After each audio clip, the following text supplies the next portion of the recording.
11 मई 1998 दोपहर के 3:45 राजस्थान के पोखरण में एक जोरदार धमाका होता है, जिससे 13,000 किलोमीटर दूर वाशिंगटन के व्हाइट हाउस में मौजूद अमेरिकन राष्ट्रपति बिल क्लिंटन की सरकार हिल जाती है। इधर रेत के गुब्बार के बीच भारत खुद को परमाणु संपन्न राष्ट्र घोषित कर न्यूक्लियर वेपन वाला दुनिया का छठा देश बन जाता है और पोखरण भारत माता की जय के गगनभेदी नारे से गूंज उठता है। और दिल्ली में बैठे प्रधानमंत्री अटल बिहारी वाजपेयी जोशीले स्वर में भारत की इस उपलब्धि का ऐलान करते हैं। लेकिन क्या आप जानते हैं कि भारत न्यूक्लियर टेस्ट ना करे इसलिए अमेरिका ने पूरे देश पर सैटेलाइट का जाल बिछा रखा था? तो फिर भारत ने अमेरिका के नाक के नीचे उनकी जांच एजेंसी CIA को चकमा देकर अपना दूसरा न्यूक्लियर टेस्ट कैसे किया? टेस्ट के पहले पोखरण में हजारों टन प्याज क्यों पहुंचाए गए थे और कैसे भारत के इस न्यूक्लियर टेस्ट से चीन, अमेरिका, ब्रिटेन समेत पूरी दुनिया के पैरों तले जमीन खिसक गई थी? जानेंगे भारत को परमाणु संपन्न राष्ट्र बनाने वाले ऑपरेशन शक्ति की सचमुच रोंगटे खड़ी कर देने वाली कहानी को। साथियों, 18 मई 1974 के दिन अपने पहले न्यूक्लियर फ्यूजन टेस्ट में सिर्फ एक डिवाइस को टेस्ट किया गया था, लेकिन इसे बम बनाना अभी बाकी था। उस दौर में तो अमेरिका ने भारत पर अनगिनत प्रतिबंध लगाए दिए, लेकिन उसके बाद 1998 में आई जनता दल की सरकार के सामने वैज्ञानिक लगातार रिक्वेस्ट करते रहे, हमें एक बार और टेस्ट करने दीजिए। लेकिन सत्ता में आए किसी भी प्रधानमंत्री ने दुनिया के डर से इस प्रोजेक्ट को हरी झंडी नहीं दिखाई। फिर 1995 में प्रधानमंत्री बने PV नरसिम्हा राव, जिन्होंने एक बार फिर पोखरण में जोरों शोरों से न्यूक्लियर टेस्ट की तैयारी करवाई, लेकिन उनसे भूल हो गई कि मिशन की गोपनीयता पर ज्यादा ध्यान नहीं दिया। उधर अमेरिका की इंटेलिजेंस एजेंसी CIA ने पोखरण फील्ड रेंज पर अपनी सैटेलाइट्स तैनात कर रखी थीं, जिन्हें इस मिशन के बारे में पता चल गया और अमेरिकन राष्ट्रपति बिल क्लिंटन ने एक बार फिर भारत पर दबाव बनाकर इस टेस्ट को बंद करवा दिया। लेकिन भारत ने अपने लक्ष्य से नजर नहीं हटाई और इस प्रोजेक्ट में जल्द ही डॉक्टर APJ अब्दुल कलाम को साथ मिला प्रधानमंत्री अटल बिहारी वाजपेयी का। सत्ता का खेल तो चलेगा, सरकारें आएंगी जाएंगी, पार्टियां बनेगी बिगड़ेंगी, मगर ये देश रहना चाहिए, इस देश का लोकतंत्र अमर रहना चाहिए। काफी कम लोग जानते हैं कि सन 1996 में 13 दिन की सरकार संभालने के दौरे से ही अटल जी परमाणु कार्यक्रम को लेकर गंभीर थे। उन 13 दिनों के कार्यकाल में वाजपेयी ने जो एकमात्र कदम उठाया था वो DRDO और DEA को परमाणु परीक्षण की तैयारी की हरी झंडी देना था। फिर जब सरकार गिरी तो न्यूक्लियर प्रोजेक्ट भी ठंडे बस्ते में चला गया। लेकिन सन 1998 में अटल जी जैसे ही दूसरी बार देश के प्रधानमंत्री बने, उन्होंने एक बार फिर इस प्रोजेक्ट में जान फूंक दी और ऑपरेशन शक्ति या पोखरण 2 नाम से जाने जाने वाले इस प्रोजेक्ट के शुरू होने की कहानी ही बेहद दिलचस्प है। तो मार्च 1998 के दिन अटल बिहारी वाजपेयी देश के प्रधानमंत्री बने और सिर्फ एक हफ्ते के अंदर ही उन्होंने डॉक्टर कलाम, डॉक्टर काकोडर और डॉक्टर चिदम्बरम को बुलाया और कहा कि आप न्यूक्लियर टेस्ट प्रोग्राम को आगे बढ़ा सकते हैं, लेकिन बस इतना ध्यान रखिए कि इस प्रोजेक्ट की गोपनीयता बनी रहे और आप जल्द से जल्द इसे अपने अंजाम तक पहुंचा सकें। दरअसल बम के ज्यादातर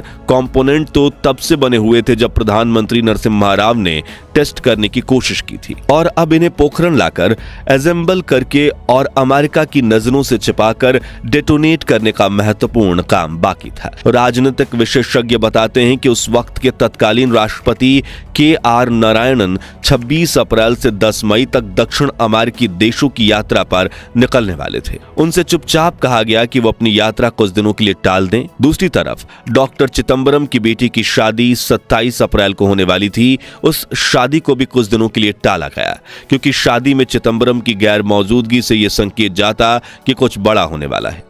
वहीं डॉक्टर कलाम ने सलाह दी कि विस्फोट बुद्ध पूर्णिमा के दिन किया जाए, जो 11 मई 1998 को पड़ रही थी और ऑपरेशन शक्ति का काउंटडाउन शुरू हुआ। 20 अप्रैल 1998 तक भाभा एटॉमिक रिसर्च सेंटर यानी बार्क के वैज्ञानिकों को भारत के न्यूक्लियर टेस्ट करने के प्लान के बारे में बता दिया गया था। उन लोगों के ने छोटे छोटे समूह में पोखरण की तरफ जाना शुरू कर दिया था, लेकिन उन्हें इस बारे में अपने परिवार वालों तक को बताने की अनुमति नहीं थी। इसलिए वैज्ञानिकों ने अपने परिवारों को बताया था कि वो या तो दिल्ली जा रहे हैं या ऐसी जगह सम्मेलन में भाग लेने जा रहे हैं जहां अगले 20 दिनों तक उनसे जिनसे फोन से संपर्क नहीं किया जा सकेगा। यहाँ तक कि मिशन को गुप्त रखने के लिए हर वैज्ञानिक का नाम बदलकर उन्हें यात्रा कराई गई और सीधे पोखरण जाने के बजाय काफी घूमकर वहां पहुंच रहा था। कुछ ही दिनों में बार्क और डीआरडीओ के 100 वैज्ञानिक पोखरण पहुंच गए, जहां उन्हें सेना की वर्दी पहनने के लिए दी गई। उन सबको कम ऊंचाई वाले कमरों में ठहराया गया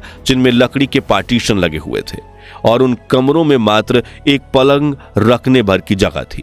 वैज्ञानिकों की सेना की वर्दी पहनने की दिक्कत क्योंकि उनके स्टार्च लगे कपड़े पहनने की आदत नहीं थी, लेकिन उन्होंने अपने लक्ष्य को पाने के लिए हर मुश्किल का सामना किया। इस ऐतिहासिक तस्वीर में 3 आर्मी ऑफिसर बैठकर कुछ चर्चा कर रहे हैं। इनके छाती पर नाम के बैज में लिखा है कैप्टन आदि मर्जबान, मेजर जनरल नटराज और मेजर जनरल पृथ्वीराज। लेकिन ताज्जुब की बात यह है कि भारतीय सेना में इन नामों के कोई ऑफिसर थे ही नहीं, बल्कि कैप्टन आदि मर्जबान की ड्रेस में पोखरण रेंज के विज्ञान अधिकारी थे, मेजर जनरल नटराज की ड्रेस में डीईए के अध्यक्ष आर चिदम्बरम थे और मेजर जनरल पृथ्वीराज की ड्रेस में डीआरडीओ के अध्यक्ष एपीजे अब्दुल कलाम थे। इसी तरह टेस्ट साइट पर काम करने वाले हर वैज्ञानिक को एक कोड नाम दिया गया था और वो इसी कोड नेम का इस्तेमाल करके एक दूसरे से बात करते थे। इससे आप अंदाजा लगा सकते हैं कि इस मिशन को कितना गुप्त रखा गया था। ऑपरेशन शक्ति में इस्तेमाल होने वाले परमाणु बमों का कोड नेम था कैंटीन स्टोर्स और सबसे बड़ी समस्या थी मुंबई के भूमिगत वॉल्ट में रखे इन बमों को पोखरण तक कैसे पहुंचाया जाए। अब मुंबई में आधी रात के बाद भी काफी चहल पहल रहती है, इसलिए तय किया गया कि ट्रैफिक जाम से बचने और शक की गुंजाइश न छोड़ने के लिए सुबह 2 से 4 बजे के बीच इन ट्रकों को बुलाया जाएगा। वरिष्ठ पत्रकार राज चिंगप्पा बताते हैं, 1 मई की सुबह तड़के 4 बजे ट्रक चुपचाप बार्क संयंत्र पहुंच गए। हर ट्रक पर 5 सशस्त्र सैनिक सवार थे। ट्रकों पर आर्म्ड प्लेट लगी हुई थी ताकि उस पर किसी तरह का बम हमला न किया जा सके। 2 काले क्रेटो को दूसरे उपकरणों के साथ तुरंत एक ट्रक पर लाद दिया गया। तभी डीआरडीओ टीम के वरिष्ठ सदस्य उमंग कपूर के मुंह से निकला, history is now on the move. ये चारों ट्रक तेज रफ्तार से मुंबई हवाई अड्डे की तरफ बढ़े, जो वहां से 30 मिनट की दूरी पर था। बार्क के सुरक्षा कर्मियों से लेकर मुंबई की जनता तक किसी को इस बात का अंदाजा नहीं था कि उन ट्रक्स में जो कुछ रखा है वो पूरे मुंबई शहर को मिनटों में तबाह कर सकता था। बल्कि वो बक्से तो दिखने में सेब के बक्सों जैसे ही थे, जिनमें से 5 से 10 किलोग्राम वजनी प्लूटोनियम के गोले रखे हुए थे। इस काफिले को कोई एक्स्ट्रा सिक्योरिटी भी नहीं दी गई थी। उधर एयरपोर्ट पर बिना उद्देश्य बताए पहले से ही सारे जरूरी क्लियरेंस ले लिए गए थे, इसलिए ट्रकों को सीधे हवाई पट्टी पर ले जाया गया और उन बक्सों को AN-32 ट्रांसपोर्ट प्लेन में लोड कर दिया गया। प्लेन ने उड़ान भरी और 2 घंटे में जोधपुर पहुंच गया।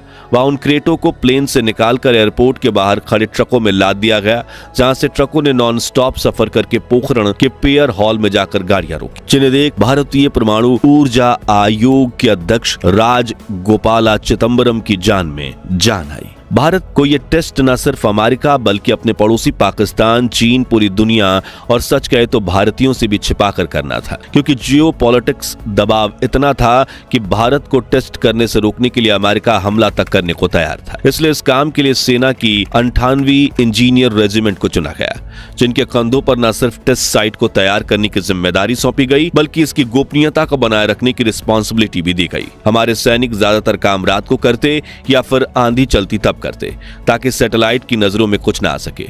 मशीनों के इस्तेमाल से शाफ्ट खोदने का काम रात को किया गया। पोखरण की हवाएं तो वैज्ञानिकों का साथ दे रही थी, यहाँ की मिट्टी ने भी उनका भरपूर साथ दिया। वैज्ञानिक तारों को यहाँ के बालू मिट्टी के नीचे छिपा देते ताकि सैटेलाइट की आंखें खुली होने के बावजूद उसे कुछ न दिख पाए। अब सेना के साथ तकरीबन 100 वैज्ञानिक काम कर रहे थे, तो इलाके में हलचल होना स्वाभाविक था। इससे अमेरिका को शक न हो, इसलिए हमारे जवानों ने वहां एक स्टेडियम तैयार किया और इंडियन आर्मी का क्रिकेट टूर्नामेंट शुरू कर दिया, जिससे वहां हर रोज अलग अलग टीम आकर क्रिकेट खेलने लगी। यहाँ एक दिलचस्प बात यह है कि जब आधे जवान क्रिकेट खेलते तो बाकी जवान चुपके से बम बनाने का काम करते। इसी ऑपरेशन में कई दिक्कतें आईं, लेकिन सेना के जवान और वैज्ञानिकों ने हर परेशानी का सामना किया। मगर अब सबसे बड़ी दिक्कत थी ब्लास्ट होने के बाद होने वाला नुकसान। वैज्ञानिक इस सोच में थे कि इस बम से निकलने वाले रेडियो एक्टिव विकिरणों का क्या होगा, यानी ब्लास्ट से निकलने वाले अल्फा, बीटा और गामा रेज, जिनमें से गामा किरणें सबसे खतरनाक होती हैं। ये शरीर के अंदर जाकर किसी को भी अपाहिज बनाने की ताकत रखती हैं। वैज्ञानिकों को यह डर था कि अगर हवा के साथ ये विकिरण ने पोखरण की फिजाओं में अपना फैलाव बनाया तो बहुत बड़ा नुकसान हो जाएगा। इस नुकसान से सिर्फ और सिर्फ एक ही चीज बचा सकती थी, वे थे प्याज, क्योंकि प्याज गामा रेज को बहुत ही अच्छे से सोख लेता है। इस कारण ये ज्यादा देर तक और दूर तक नहीं फैल पाती हैं। अब वैज्ञानिकों को चाहिए था हजारों क्विंटल प्याज, और पोखरण को ये प्याज मिला करीब 280 किलोमीटर दूर सन सिटी जोधपुर से, जिन्हें कई दिनों तक एक एक ट्रक करके पोखरण पहुंचाया गया ताकि किसी को शक ना हो। वैज्ञानिकों ने इस प्याज को बम की शाफ्ट के अंदर और बाहर अच्छी तरह से भर दिया और अब परीक्षण की तैयारी पूरी हो चुकी थी। मगर अब भी अमेरिका की आंखों से बचकर डेटोनेट करना बाकी था। उस साल CIA ने पोखरण के ऊपर 4 उपग्रह लगा रखे थे, लेकिन परीक्षण के कुछ समय पहले सिर्फ एक उपग्रह पोखरण की निगरानी कर रहा था। वो भी सुबह 8 बजे से 11 बजे के बीच उस क्षेत्र के ऊपर से वो गुजरता था। इसलिए वैज्ञानिकों ने 11 बजे तक कोई मूवमेंट नहीं करनी थी। ऐसे में उन्होंने 11 मई के दिन दोपहर 3:45 पर न्यूक्लियर ब्लास्ट करने का निर्णय लिया। न्यूक्लियर टेस्ट का समय करीब आता जा रहा था और वैज्ञानिकों के दिलों की धड़कन तेजी से चल रही थी। तभी ठीक 3:45 पर मॉनिटर पर लाल रोशनी आई और 1 सेकंड के अंदर 3 न्यूक्लियर बम से जुड़े तीनों मॉनिटर पर चौंधियाने वाली रोशनी दिखाई दी। अचानक सभी तस्वीरें फ्रीज हो गईं, जो बता रहा था कि शाफ्ट के अंदर लगाए गए कमरे विस्फोट से नष्ट हो गए हैं। धरती के अंदर का तापमान 10 लाख डिग्री सेंटीग्रेड तक पहुंच गया और यह सूरज के बराबर का तापमान है।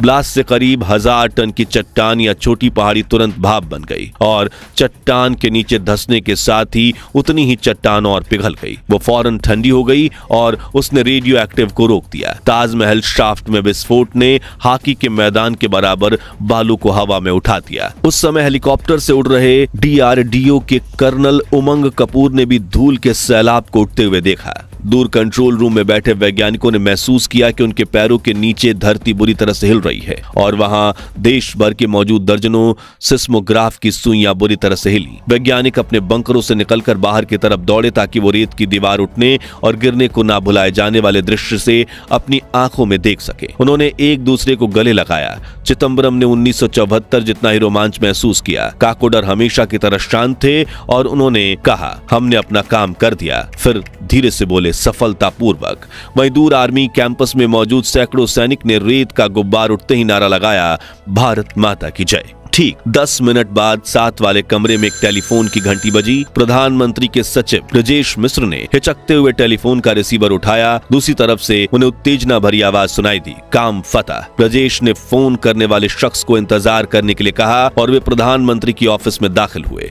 उस वक्त उस कमरे में मौजूद बाकी 5 लोगों, प्रधानमंत्री अटल बिहारी, गृह मंत्री लाल कृष्ण आडवाणी, रक्षा मंत्री जॉर्ज फर्नांडिस, वित्त मंत्री यशवंत सिन्हा और योजना आयोग के उपाध्यक्ष जसवंत सिंह ने ब्रजेश के चेहरे के भाव पढ़ लिए। फिर उनके लिए अपनी भावनाएं काबू में रखना मुश्किल हो गया। आडवाणी जी की आंखों में खुशी के आंसू आ गए और वाजपेयी ने फोन रिसीव कर भावुक आवाज में दोनों वैज्ञानिकों को बधाई दी, जिसके बूते ये काम मुमकिन हो पाया। पहले थे R चिदंबरम और दूसरे थे डॉक्टर APJ अब्दुल कलाम। कुछ देर बाद प्रधानमंत्री अटल बिहारी वाजपेयी जी ने एक प्रेस कॉन्फ्रेंस बुलाई और दुनिया के सामने ऐलान कर दिया कि भारत एक परमाणु संपन्न राष्ट्र बन चुका है। Today at 15:45 hours, India conducted 3 underground nuclear tests in the Pokhran range. America, France और चीन जैसे कई ताकतवर देशों ने भारत पर कड़ी प्रतिबंध लगा दिए। अमेरिकन राष्ट्रपति बिल क्लिंटन के पैरों तले जमीन खिसक गई और उनकी तरफ से भारत को कई आर्थिक धमकियां मिली। लेकिन प्रधानमंत्री अटल बिहारी वाजपेयी और ऑपरेशन शक्ति के बागी वैज्ञानिकों ने मिलकर 13 मई के दिन 2 और परीक्षण किए। इस तरह कुल 5 परीक्षणों के साथ भारत दुनिया की न्यूक्लियर महाशक्ति बन गया। पहली बार जब विस्फोट हुआ वो तो वैज्ञानिकों की ताकत का परिचय था।